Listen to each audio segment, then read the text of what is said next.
Hi, I'm Kristen. Hey, I'm Scott. Hi, I'm Skylar. And I'm Holden. And we are The Dean Team. And we are going to give you a full tour of every single beach you can check out when you come to the Myrtle Beach area. What do you think? Are y'all ready for an adventure? Let's go! When someone says they're going to the beach or they're going on vacation to Myrtle Beach, there are actually a lot of different parts of the beaches they could be headed to. We're going to show you the kind of main areas that we think of, kicking it off here in the Cherry Grove area. If we were to define Myrtle Beach as a whole, the sand doesn't have a lot of seaweed or rocks on it. It's very soft sand. You can still get some really good shells here, and I'll leave it to the experts who have all kinds of pages dedicated to where to find the best shells and shark's teeth. We do not specialize in that, but I know a lot of people find some great shells here. The water is kind of churned up where we are. When you look out, it's more of a pretty color, but towards the beach, the water is a little bit more churned up. Low tide and high tide make a big difference of how big the beach actually looks, obviously. We're here at low tide, so the beach looks massive, but if we were here at a different time of day, we would not have nearly as much sand to walk upon. Walking along the beach is very pleasant because it is very flat and smooth and nice. It's easily accessible. There's obviously not a beach access at every single cross street, so you do have to look out for them, but they are very clearly marked. You do have to pay for parking, and that varies depending on where you are and which lot you choose, and we'll talk about that as we go along as well. If you're staying here, you may have selected your place based on the hotel or the beach house that you like. If you live here, you definitely have a favorite part of the beach that you visit. We're gonna give you our overview from what we know of going to the various parts of the beach. There are certain areas we do like more, and we will tell you which ones those are, but there's something good about every single area of Myrtle Beach, and we can't wait to share that with you. Cherry Grove is located between Little River and North Myrtle Beach. It's largely made up of rows of beach homes, and there's a lot of great mom and pop shops. Cherry Grove Pier is known for some of the best fishing on the Carolina coast.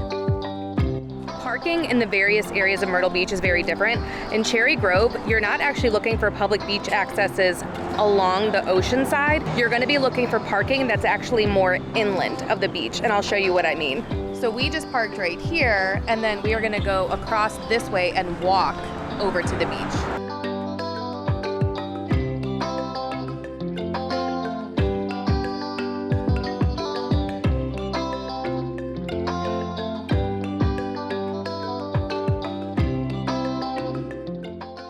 We're here at 3:30 in the afternoon on Memorial Day weekend, and it is lovely. So peaceful. We're right over by Cherry Grove Pier, which is actually under construction right now. So if you head up that way to the northernmost point, that's basically the end of South Carolina. One of the things I really like about Cherry Grove is there's a boat ramp there with a ton of parking, but busy weekends, of course, it might be limited. You do now have to pay to park, but then there's also a free fishing pier, fishing dock on the inlet side. That's a lot of fun. You can watch the boats come and go and fish a crab for just to pay to park there. We did do a vlog where we put our boat in there and took it up kind of to the point on the inlet side of the ocean for some swimming there. So you can check that one out. That's our favorite part, I would say, of the beach. Yeah, if you get the opportunity, because also at that place there's picnic tables, little park, and you can also launch your kayaks from up there too. I think one of the draws to Cherry Grove for us is because it is more residential, that there's not quite as many people, and because it's on the inlet, you can't go, it's not 30 houses deep or however many blocks deep to 17. There's just a lot fewer people around here. One of the only maybe downsides of Cherry Grove is that you're not as close to all of the tourist attractions. For instance, if you want to go to Brook Green Gardens, you're going to be going all the way to the other side. Even with traffic, nothing is too far that you couldn't access it. You just have to plan accordingly for that, but it may be worth it for you if you are the kind of person who doesn't want to be surrounded by a ton of people. You would also just need to plan accordingly for when you need to make a run to the grocery store, where you're planning on eating, that kind of thing, because you are a little bit further out when you're all the way up here in Cherry Grove on the northernmost side of the Myrtle Beach area.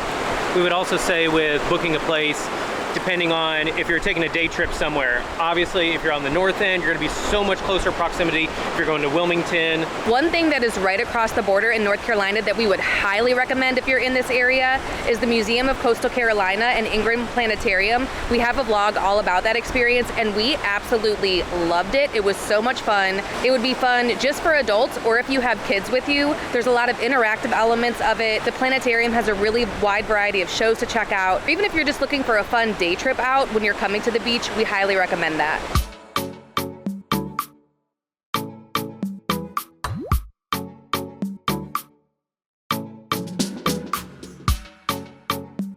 North Myrtle Beach is actually a 9-mile-long beach community.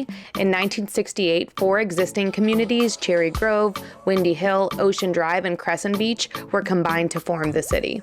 We love North Myrtle Beach because the beaches are fairly peaceful, there's great seafood here, family-friendly attractions, lots to do. North Myrtle Beach is also the birthplace of the shag dance, which became the official state dance of South Carolina in 1984. You do pay to park in North Myrtle Beach from March 1st through October 31st. It is $4 an hour from 9 a.m. to 5 p.m.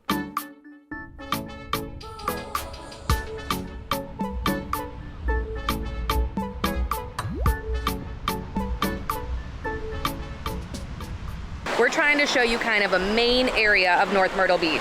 There are several beach accesses in North Myrtle Beach. We try to find ones that are not near the bigger hotels. Today we found a spot that was kind of more by the rental houses, so there's not as many people here. Even though we're here on a holiday weekend, it's still pretty manageable, but I'll show you what each side looks like, and you can see that where the hotels are, obviously there's a lot more people on the beach. You see a lot more umbrellas. Some of the tourist attractions that are in the North Myrtle Beach area is Barefoot Landing. We have a whole vlog covering everything there is to see and do there. Alligator Adventure, Alabama Theater, House of Blues, just to give you an idea of what you would be staying near if you chose this area to stay. We spotted our first jellyfish of the season. The Sky Wheel is right behind me. Gay Dolphin is to my right. We are right in the heart of it. There are already a lot of people here and it's not even 10 a.m. This is always a very busy beach. When I was in college, this is where we would come. We would lay out by Pier 14. And then when I got a little bit older, I realized I liked North Myrtle Beach and the south end of the beach more. But there are a lot of hotels in this area, a lot of tourist attractions, so the beaches here get very packed. And I would probably only come here if I was staying at one of the hotels on the beach. There are so many beach accesses in other areas of the whole kind of Myrtle Beach as a whole area that it just makes it so much easier to get your gear and your chairs and your cooler closer. Whereas here we had to walk a couple blocks and across a busy street, so it's not the best. How's the water? A big one came. Sometimes we'll rate a beach access by bathrooms and foot wash for the kids, or take a bucket down to the beach and bring it back with some water. There's restrooms right over here by Sky Wheel, also over by the Ripley's attractions, and it is nice that there's a foot wash right here too. It's so nice in downtown Myrtle Beach that there is this boardwalk that you can walk along that's flat, where you could take your stroller or have wheelchair access. The boardwalk is made from recycled plastic boards, which is also very cool. The phrase Grand Strand is often seen or heard while vacationing in Myrtle Beach. Grand Strand refers to the virtually uninterrupted 60-mile stretch of beach between Georgetown and Little River. A lot of nice photo ops down here as you walk along the boardwalk. And there are all of these things that tell you about the wildlife and fun facts about the history of the Grand Strand. During the holiday season, they do Christmas lights down here by the beach, and that's one of our favorite events to come to. It's completely free. We've covered it on the channel. There's also a lot of events throughout the year down here in Plyler Park, so you could check the Myrtle Beach calendar and see what's going on as well. As far as tourist attractions in this area, there's Funplex Amusement Park, there's the Sky Wheel, there's a lot of the Ripley's attractions, Family Kingdom Amusement Park, so there is a lot to do outside of just the shops and arcades and things too. We belong at the beach. We always love coming to the beach as early as possible. Beat some of the heat, beat some of the traffic. The meters are the best if you can get one, and even like 2 or 3 blocks up to 17. So if you don't mind walking just a little bit, it's well worth it. The spots that are right over there that are metered spots are $2 an hour to park, whereas if you park in a parking lot like this, it's gonna be $10 an hour to park. Next up, we're gonna talk about Huntington Beach State Park and Myrtle Beach State Park. In this area, it is so nice to have 2 state parks where you have amazing, beautiful beaches that are not nearly as crowded as some of the other ones in this area. They do have a fee to get in. Admission to both Myrtle Beach State Park and Huntington Beach State Park is $8 for adults, $5 for seniors, $4 for kids ages 6 through 15, and free for kids 5 and under. The all-park passport that gets you into all of the state parks in South Carolina is $99. We have done that before. We highly recommend it. We have some amazing state parks here, especially Charlestown Landing in the Charleston area is so nice. The ones along the coast are doing a special thing with reserved parking. That's Myrtle Beach State Park, Huntington Beach State Park, and Edisto Beach State Park. There are some spots that are first come, first serve, but then you can also reserve a spot for $5, and you have to do that up to 30 days in advance of your visit, and you have to arrive by noon on that date or else you will lose the spot. They're doing this because the state parks are getting so much more popular in recent years, and so it's a way to ensure that you have a spot if you want to come to the state park. But you can just try your luck and pay that admission price, and then you can do one of the first come, first serve lots. Both Myrtle Beach State Park and Huntington Beach State Park are amazing. They both have nature centers, playgrounds, trails. If you do like camping, we highly recommend making the trip here for that. It's super fun. But in the meantime, for this vlog, we're going to give you a quick breakdown of Myrtle Beach State Park. Myrtle Beach State Park opened in 1936. It features 1 mile of undeveloped beach in an otherwise developed Horry County. There are 278 campsites and 6 cabins. There's also a pier where you can go fishing, crabbing, or just check out the wildlife. The Nature Center is open from 11:30 to 4:30 Tuesday through Saturday, and that was one of our favorite spots of the park. You can rent out 7 picnic shelters for group gatherings or reunions, and these have great views of the beach. There are loads of programs and events. There's Sea Turtle Patrol, all kinds of arts programming. There are 3 short trails to check out, and we saw some of the best sunsets here. Surfside Beach features 2 miles of oceanfront with beach houses, hotels, condos, restaurants, and a fishing pier. Several of these access points have showers, restrooms, and accessible ramps. In 2016, Surfside Beach signed a proclamation to make it the first autism-friendly travel destination. Surfside also has 7 public parks. Parking from March 1st to October 31st, 8 a.m. to 6 p.m. is $4 an hour. River City Cafe overlooks the ocean and has some of the best burgers in the area. There's also Pizza Hyena, Drippy's homemade ice cream, lots of great places here right by the pier in Surfside. There's not a big differentiation between Surfside and Garden City, other than you do pay for parking at Surfside. The parking areas in Surfside are very nice. They have the foot washes and the restrooms. You really can't go wrong. They're kind of the Rolls Royce of public beach access, so that's another reason that it's really nice to come here. Even in the peak season, it's not going to be as busy as Main Myrtle, but you kind of still get the feel of it, especially when you're over by the pier, that there are the restaurants and fun things to do. One really cool event in Surfside are the free hula and fire shows that they do. We have covered this on the channel. I'll put a link in the description so you can check it out, and I'll also put a link to the information so you can see this summer schedule. It's a completely free event. There are massive crowds for them, so we recommend you get there early, but it is such a cool thing to experience. So if you're staying in the Surfside area, or even if you're not, it's worth it to come to Surfside just to experience that event.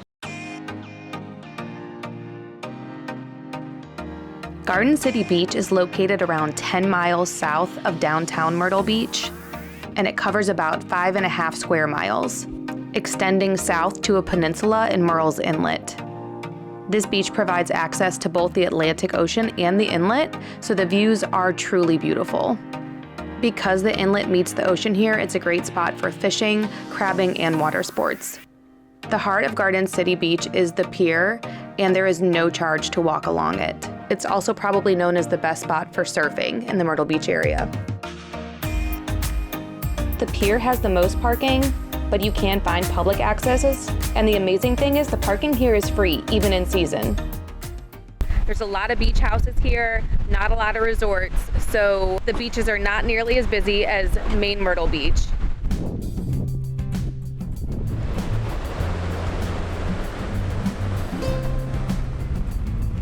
The pier at Garden City is huge. It's nearly 700 feet long.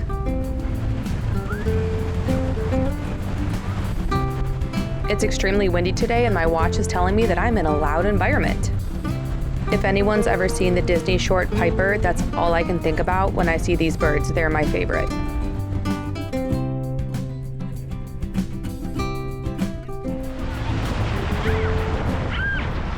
Some public beach accesses are definitely better than others. We're always trying to look for ones that have the foot washes or a shower. Some even have restrooms. It might be a good idea to keep a jug of water in your car so that you can rinse off just in case. We're actually at Huntington Beach State Park right now because we're filming a vlog all about it. We'll put a link in the description. We've already done one about Myrtle Beach State Park. We've done tent camping at both.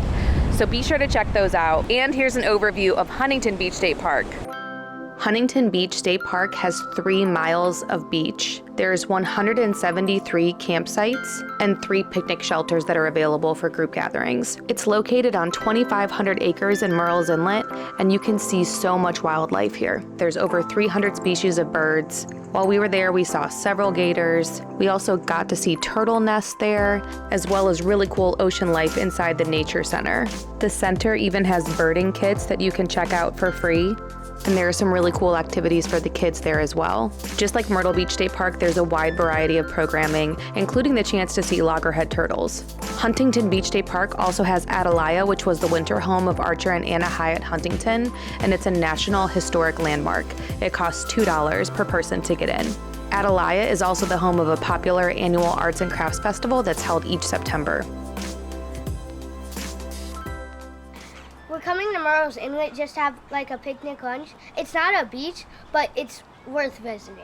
Murrells Inlet is a great spot to come to. We have covered the Marsh Walk several times. There's a lot of restaurants there. It's a great spot to grab dinner, have a little walk along the marsh. We love creek rats there, but there are several really good restaurants. A lot of them have live music. During the holiday season, they have free Christmas lights you can walk through. We've also covered that on the channel. We'll put a link in the description. A lot of special events that go on there. Let us know if you'd be interested in a vlog about all of the best picnic spots here in Myrtle Beach. I think Scott found one. Morse Park is super cute. There's a playground right here, great views of the inlet, picnic tables, shade. This is a great spot if you have a picnic lunch and the kids want to get some energy out. Pawleys Island is one of the nation's oldest summer resort communities, dating back to the early 1700s. Pawleys is located 70 miles north of Charleston, making it a really easy drive. In 2024, Pawleys Island was named South Carolina's best beach by USA Today. Something that's unique about Pawleys is there's no stoplights, there's not a gas station, or even a grocery store. Pawleys is located next to at least a dozen really great golf courses. Pawleys is known for hammocks, which have been handmade here for nearly 100 years. You can also visit the original hammock shop and take home a handmade rope hammock.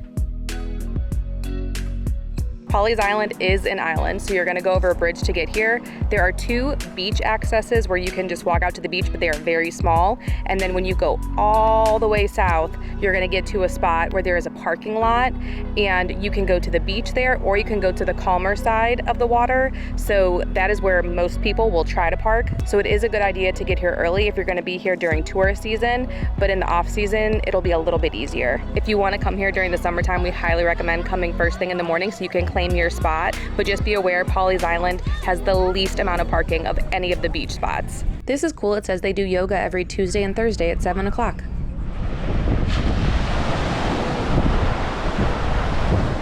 A huge plus is that it is super secluded. If you're finding a place to stay here, you get the best of both worlds because you get the beach on one side and then you get the access of the calm waters on the inlet from the other side where you get your own little place to walk across. You can bring your boat, bring some kayaks. Scott thinks this would be the ideal beach vacation because it's not super touristy, not super busy, and you just really get to enjoy the beauty of the beach. It's busy here because it's a holiday weekend, but this side's great to come to because it's calm, there's no waves. If you have little kids that aren't strong swimmers yet, it's a great place to come. If you were gonna choose, that's where you'd wanna be. These houses over here, wowza. So many of these places are vacation rentals. I mean, you've got ocean on one side, you cross the road, you got the inlet on the other side to go fishing and everything right at your doorstep. I really like it down here. Pawleys is one of the closest beaches to Charleston, so if you were gonna do a day trip to Charleston, this is a great place to be. Also, Georgetown is just right next door. We have a vlog about everything to do there. It is the cutest little town, other than Conway where we live. So if you're staying in this area, we highly recommend that you check out Georgetown as well. That concludes our tour from the north end to the south end. Which one has been your favorite? I still think Cherry Grove. Small part of it is the ease of getting to it from Conway. Where you we can live. go on, Highway 90, put it on cruise control. You can get there pretty easily versus any 501 traffic. I really like Pawleys Island, but I feel like you got to get here early, get your spot, and kind of camp out for the day. Or come in the off season. Yeah, come in the off season. I mean, it's beautiful down here. I love the marsh. I love all the long docks. I mean, it's a really cool view. But those are my two favorite. Go as far north or as far south as you can, in my opinion. Thank you so much for coming along with us on our tour of many of the beaches here in the Myrtle Beach area. They are all so different, and it's been fun for us to kind of come back to some of the ones that we don't visit as often, show you some of our favorites. If you have any questions about the various areas of Myrtle Beach to stay when you're planning your vacation, please let us know in the comments. We love to chat about where we live, so just let us know if we can help you in any way. Also, let us know which beach is your favorite or which one you're most excited to come visit. Thanks for coming along with us, and we'll see you soon. Be sure to like and subscribe. And as always, Hey,